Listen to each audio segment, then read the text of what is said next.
La plupart des gens attendent. Ils attendent qu'on leur donne la permission, qu'un moment idéal surgisse ou qu'un sauveur vienne les libérer. Mais voici la vérité. Être sans le sou, c'est temporaire. Être épuisé, c'est passager. Être seul, c'est votre super pouvoir. Il y a quelque chose qui me captive profondément, le chiffre 0. Là où certains ne voient que le vide, moi, j'y vois une puissance insoupçonnée. Car à partir de 0, la seule direction possible, c'est vers le haut. Permettez-moi de vous livrer un fragment intime de mon histoire. Il y a quelques années, mon compte bancaire affichait un parfait 0. 0 opportunité, 0 contact, 0 idée de la marche à suivre. Je dormais sur un vieux canapé dans un petit appartement, survivant avec des sandwichs à moins d'1 $. Mes amis me croyaient fou d'avoir quitté un emploi stable. Ma famille, elle, regardait ma chute avec inquiétude. Mais c'est justement ce que le 0 m'a appris. Il vous débarrasse de vos illusions. À 0, la clarté surgit. Sans rien, pas de solution facile, pas d'argent pour masquer les problèmes, pas de réseau pour ouvrir des portes. Ce qu'il vous reste, votre esprit, votre temps et vos mains. Et c'est là, mon ami, que naît la vraie puissance. Quand on n'a rien à perdre, tout devient possible à gagner. Tandis que la plupart sont prisonniers de leurs possessions, paralysés par la peur de perdre ce qu'ils ont, ceux qui n'ont rien sont libres. Libres d'essayer, libres d'échouer, libres de recommencer. Car personne n'attend rien de vous. Chaque progrès devient une victoire. Souvenez-vous, chaque entreprise emblématique, chaque fortune, chaque réussite exceptionnelle a commencé à 0. Cette chaîne de restaurants célèbre une seule personne dans une cuisine modeste. Cet empire de la distribution, un petit commerce dans une ville banale. Cette entreprise technologique innovante, un simple garage. Et vous savez pourquoi être fauché peut devenir votre plus grande arme? Parce que vous ne pouvez pas acheter de solutions, vous devez les inventer. Vous ne pouvez pas vous offrir de raccourcis, vous devez créer votre propre voie. Être fauché vous pousse à utiliser votre outil le plus puissant, votre créativité. Je me souviens quand je n'avais même pas de quoi me faire imprimer une carte de visite. Alors j'ai appris à faire une première impression si forte que mon nom restait gravé. Je n'avais pas de budget pub, alors je racontais des histoires si marquantes que les gens en parlaient d'eux-mêmes.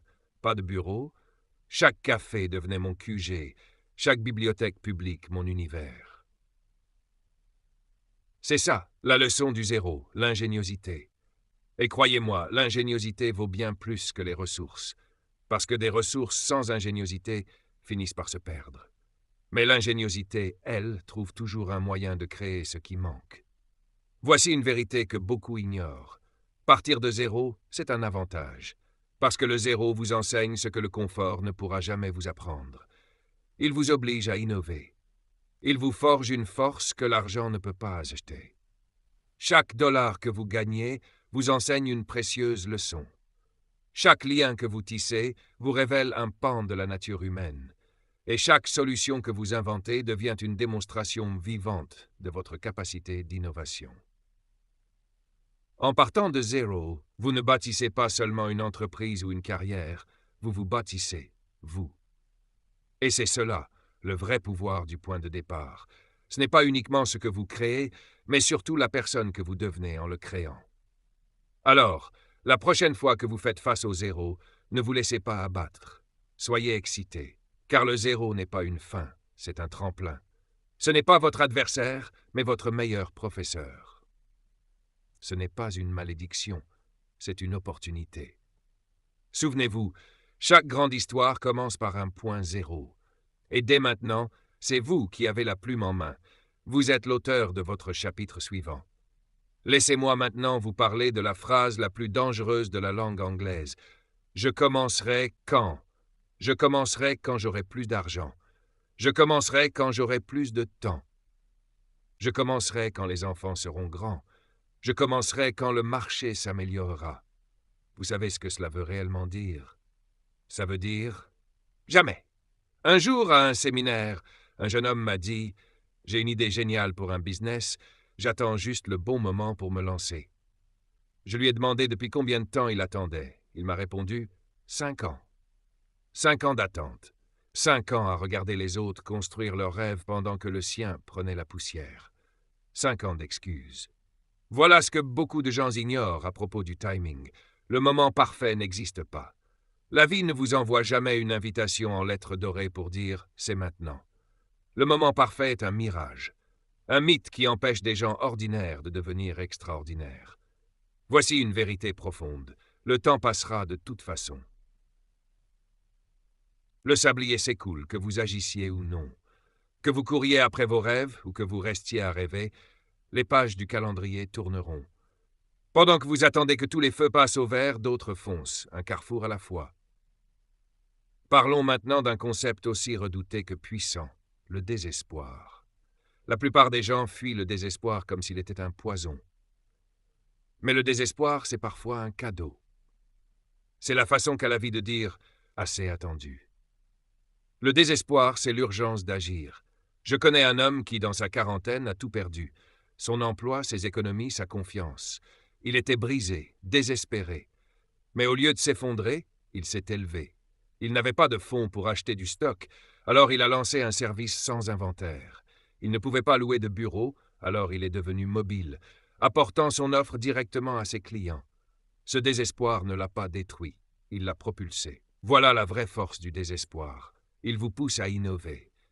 Quand vous êtes assez désespéré, vous n'attendez plus un feu vert imaginaire. Vous créez votre propre voie. Vous transformez ce « un jour flou » en un « aujourd'hui puissant ». Voici une vérité qui a bouleversé ma vie. Le meilleur moment pour planter un arbre, c'était il y a 20 ans. Le deuxième meilleur moment, c'est maintenant. Il en va de même pour démarrer votre projet, écrire ce livre ou transformer votre existence. Chaque jour d'attente est un jour perdu. Un jour où quelqu'un d'autre s'améliore, progresse, se rapproche de ses rêves. Chaque jour d'attente est un jour que vous ne récupérerez jamais. Alors dites-moi, qu'attendez-vous vraiment? Espérez-vous que le moment parfait arrive? Laissez-moi vous dire une chose essentielle. Ce moment parfait, c'est maintenant. Ici, à cette minute, à cette seconde. Le temps d'attendre est terminé.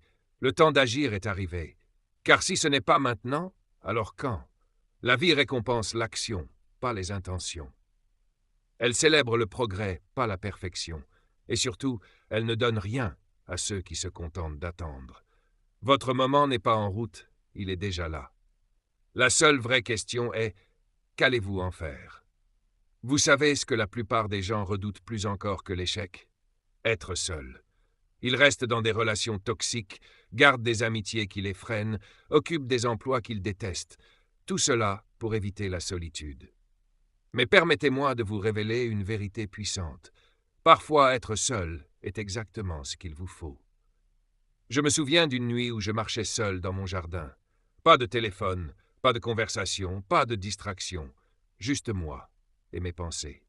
Et dans ce silence, j'ai entendu quelque chose de précieux. Ma propre voix. Pas celle de mes parents dictant ce que je devais faire. Pas celle de mes amis projetant leurs attentes. Pas celle de la société m'imposant ce que je devais devenir. Seulement moi, ma voix limpide me disant ce que je devais accomplir. La solitude n'est pas une punition, c'est une préparation. Pensez à un arbre qui pousse au cœur d'une forêt. Il est protégé par les autres, mais cette protection peut l'affaiblir. Maintenant imaginez un arbre seul sur une colline, battu par le vent, fouetté par la pluie, brûlé par le soleil. Observez la puissance qu'il développe. Les racines profondes qui l'ancrent. C'est vous, debout, seul, forgeant une force qu'aucun confort ne pourra jamais vous donner. Parlons maintenant de la prise de décision. Quand on est seul, quelque chose de magnifique se produit. On apprend à se faire confiance. Entouré d'autres, il est facile de se reposer sur leurs opinions, leurs conseils. Mais en solitaire, on aiguise son jugement. On cultive sa sagesse. On suit ses instincts. Je connais une femme qui a lancé son entreprise seule. Tout le monde lui disait qu'elle avait besoin d'un associé, d'un investisseur, d'un conseiller. Elle a dit non. Elle a choisi la voie solitaire. Était-ce plus difficile? Évidemment. A-t-elle fait des erreurs? Bien sûr. Mais chaque erreur l'a enseignée. Chaque choix l'a renforcée. Chaque obstacle a construit son caractère. Ce que beaucoup ignorent, c'est que la solitude ne signifie pas l'isolement. Elle signifie l'indépendance. Ce n'est pas l'absence de compagnie, c'est la naissance du leadership. Car tout vrai leadership commence par la capacité à se diriger soi-même. Quand vous êtes seul, vous ne pouvez accuser personne d'autre pour vos échecs. Mais vous n'avez pas non plus à partager la gloire de vos victoires. Vous n'attendez pas la motivation des autres.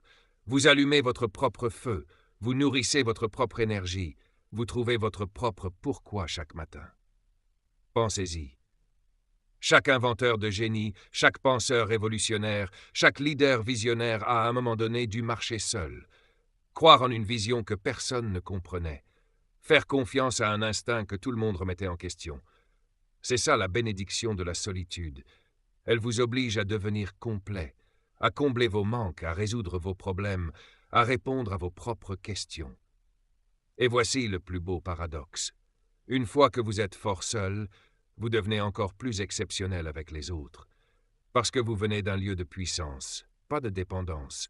Vous choisissez, vous ne subissez pas. Vos compagnons ne sont pas toujours vos sauveurs. Plutôt que de chercher qui viendra vous sauver, souvenez-vous, être seul ne veut pas dire être isolé. Être seul, c'est être non influencé, non dilué, non emprunté, pur. Alors la prochaine fois que vous vous retrouverez seul, ne fuyez pas. Ne remplissez pas ce vide de bruit, ni de la présence d'autrui. Accueillez-le. Car dans cette solitude, vous ne passez pas simplement du temps avec vous-même, vous vous façonnez. Et cette version de vous, forgée dans le silence, personne ne pourra jamais vous la reprendre. Permettez-moi de vous raconter l'histoire de 2 hommes que j'ai connus. Le premier vivait dans un manoir, possédait 3 voitures et un compte bancaire impressionnant. Le second habitait une maison modeste, prenait le bus et vivait de paix en paix. Mais ce qui m'a frappé, c'est que le second homme était, en réalité, plus riche que le premier. Pourquoi? Parce qu'il avait compris une vérité profonde. La véritable richesse ne se mesure pas au montant sur un relevé bancaire. Elle se mesure à ce que vous portez dans votre esprit, dans votre cœur et dans votre caractère. Voici les 6 atouts que chacun d'entre nous possède, peu importe où il vit. Que ce soit dans un penthouse luxueux ou un sous-sol modeste. 1. Le temps. Vous avez 24 heures par jour, les mêmes 24 heures que chaque millionnaire ou milliardaire, ni plus ni moins. L'énergie. La force physique et mentale d'agir. Certains jours elle abonde, d'autres elle vacille, mais elle est là. La créativité. Cette capacité unique à résoudre des problèmes, à détecter des opportunités là où d'autres voient des barrières, à créer quelque chose à partir de rien. 4. Les relations, pas seulement vos proches. Chaque personne que vous croisez peut devenir une passerelle vers une opportunité. 5. L'esprit. Votre aptitude à apprendre, à évoluer, à innover. L'esprit est comme un champ. Ce que vous y semez, vous le récolterez. 6. L'intégrité. Votre parole, votre honneur, votre réputation. Peut-être votre ressource la plus précieuse, car une fois perdue, aucune somme d'argent ne peut la racheter. Et ce que beaucoup ignorent à propos de ces richesses, c'est qu'elles ne sont pas figées. Elles peuvent être cultivées, investies, multipliées. Mais elles peuvent aussi être gaspillées, dispersées, perdues. Alors, comment transformer le temps en valeur? La plupart des gens consomment leur temps. Les personnes à succès, elles, l'investissent. Réfléchissez-y. Quand vous regardez l'horloge au travail en attendant la fin de la journée, vous gaspillez votre temps. Mais quand vous apprenez une compétence, que vous bâtissez des liens, que vous résolvez un problème, vous investissez. Je connais un jeune homme qui travaillait comme concierge. Chaque jour, pendant qu'il nettoyait les bureaux, il écoutait des enregistrements éducatifs. Pendant que d'autres se plaignaient, lui apprenait. Aujourd'hui, il possède une entreprise de conseil florissante. Il n'avait pas plus de temps que les autres. Il avait simplement compris comment le transformer en richesse. Voici une vérité puissante sur l'argent. Ce n'est pas l'argent qui est à la racine de la richesse, mais la création de valeur. Plus vous créez de valeur pour les autres, plus l'abondance coulera vers vous. C'est comme un agriculteur. Il sème des graines. Il ne récolte pas immédiatement. Mais il comprend les saisons de la richesse. Il sait que la moisson viendra tôt ou tard. On dit souvent, les pauvres travaillent pour de l'argent. Les riches, eux, font travailler l'argent pour eux. Mais avant que l'argent ne puisse travailler pour vous, vous devez d'abord travailler sur vous-même. La plupart des gens sont tellement absorbés par le fait de gagner leur vie qu'ils oublient de concevoir une vie. Ils sont focalisés sur le prochain chèque, et ce faisant, ils passent à côté de l'opportunité de bâtir une véritable richesse. Vous voulez connaître le moyen le plus rapide de devenir riche? Résolvez de grands problèmes. Plus les problèmes que vous affrontez sont importants, plus vous apportez de valeur, et plus la richesse circule vers vous. Souvenez-vous, le solde de votre compte bancaire reflète la valeur que vous avez créée pour les autres. Vous voulez un compte plus rempli? Créez plus de valeur. Résolvez plus de problèmes. Servez davantage de gens. Voilà le vrai secret de la richesse. Ce n'est pas ce que vous recevez, mais ce que vous donnez. Pas ce que vous possédez, mais ce que vous devenez. Et voici un paradoxe que beaucoup ne comprennent jamais. Ce n'est pas l'énergie qui crée l'action, c'est l'action qui crée l'énergie. Vous attendez de vous sentir plein d'énergie pour transformer votre vie? Cette énergie n'arrivera jamais dans l'attente. Elle naît lorsque vous brisez l'inertie de vos anciens schémas. Laissez-moi vous expliquer ce qui se passe dans votre corps, là maintenant. Vous vous sentez peut-être fatigué, vidé, démotivé. Votre cerveau vous murmure « Repose-toi d'abord, change plus tard ». Mais ce n'est qu'un mécanisme de conservation. Votre corps veut préserver l'énergie, maintenir le statu quo et rester dans le confort des routines familières, car celles-ci coûtent moins que l'inconnu. Mais voici ce qui est fascinant dans la biologie humaine. Votre corps possède des réserves d'énergie inexplorées. Des chercheurs étudiant le phénomène du second souffle ont découvert que lorsqu'un athlète dépasse sa limite perçue, son corps ne s'épuise pas, il produit plus d'énergie. Les mitochondries, ces petites centrales au cœur de vos cellules, deviennent plus efficaces, générant davantage d'ATP, la source d'énergie cellulaire. Et ce principe ne se limite pas à l'effort physique.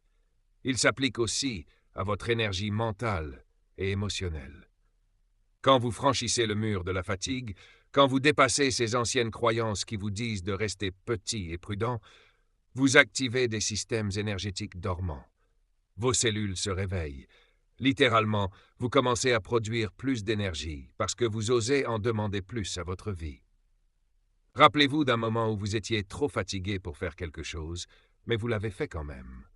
Un entraînement? Un projet? Aider un ami? Qu'est-il arrivé ensuite? Après la résistance initiale, une nouvelle énergie est apparue. Ce n'était pas qu'un élan psychologique. Vous avez généré de l'énergie réelle par votre action. Quand vous agissez malgré la fatigue, vous envoyez un message clair à votre corps. Ceci est essentiel à ma survie. Et il réagit. Il libère de la noradrénaline, de la dopamine, des substances qui boostent votre motivation, votre concentration. Vos cellules produisent davantage de mitochondries. Ce n'est pas l'énergie qui doit précéder l'action. C'est l'action qui déclenche l'énergie. Attendre le moment parfait où vous vous sentirez enfin prêt est une impossibilité biologique. L'énergie ne vient pas en attendant. Elle vient de votre décision. Elle vient de l'action. L'énergie que vous attendez attend en réalité votre décision. Et voici une leçon qui m'a pris des années à comprendre. Le succès ne vient pas à ceux qui attendent. Il vient à ceux qui agissent, même imparfaitement, même fatigués, même seuls. Le succès ne naît pas d'un saut spectaculaire, mais de 1000 petits pas répétés avec constance. La plupart des gens attendent le grand moment, l'opportunité parfaite, le coup de chance providentiel. Mais laissez-moi vous révéler ce que j'appelle la formule simple du succès.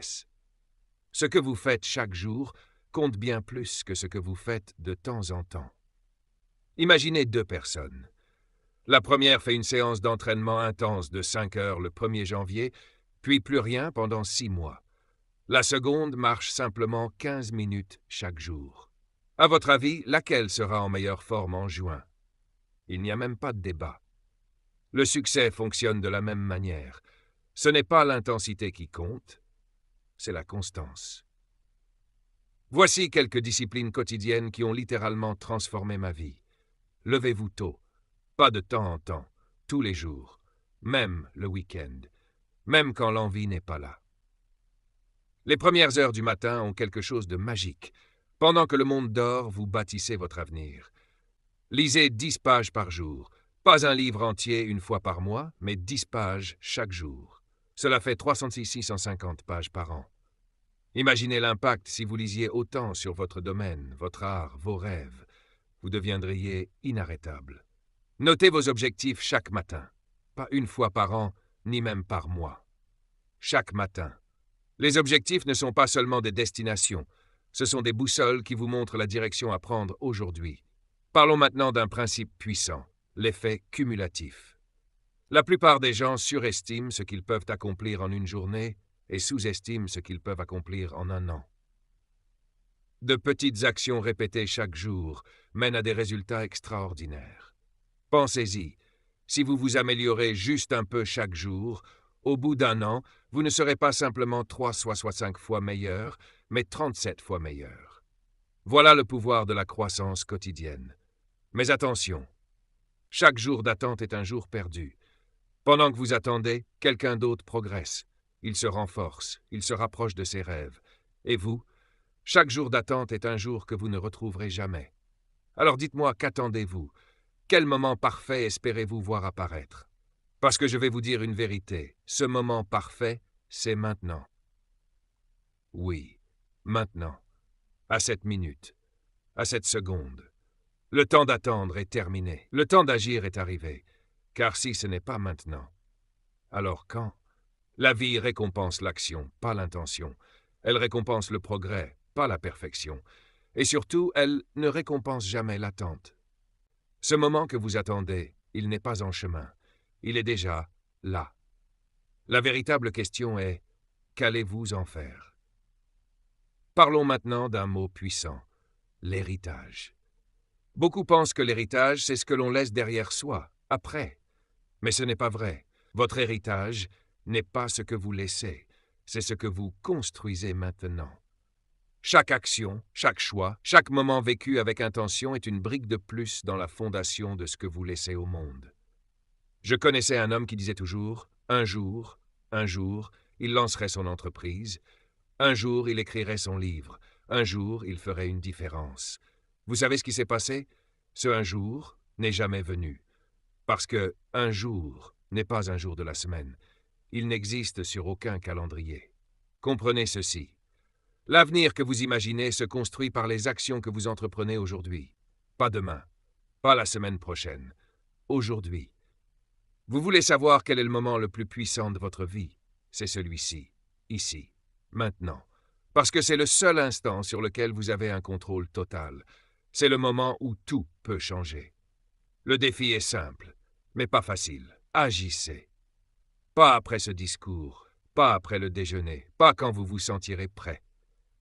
Vous voulez lancer une entreprise? Rédigez votre premier plan aujourd'hui. Vous voulez vous remettre en forme? Faites votre première pompe aujourd'hui. Vous rêvez d'écrire un livre? Écrivez votre premier mot aujourd'hui. Vous souhaitez changer votre vie? Faites ce premier pas aujourd'hui. Car voici la vérité sur le changement. Il se produit en un instant. L'espace entre ce que vous étiez et ce que vous devenez est minuscule. Une décision, une action, un pas. Et rappelez-vous, dans 20 ans, vous ne regretterez pas les échecs. Vous regretterez les opportunités que vous n'avez pas saisies, les rêves que vous n'avez pas poursuivis, la vie que vous n'avez pas osé vivre. Alors voici mon ultime appel à vous. Ne vous contentez pas d'applaudir. Ne remettez pas à demain, ne planifiez pas. Agissez. Passez cet appel. Écrivez ce plan. Faites ce premier pas. Car votre vie, votre vraie vie, celle que vous imaginez dans vos rêves, vous attend de l'autre côté de l'action. C'est votre moment, c'est votre temps, c'est votre vie. Qu'allez-vous en faire? Dis-leur. Abonne-toi, partage, parce que ce message peut changer une vie, peut-être même la tienne.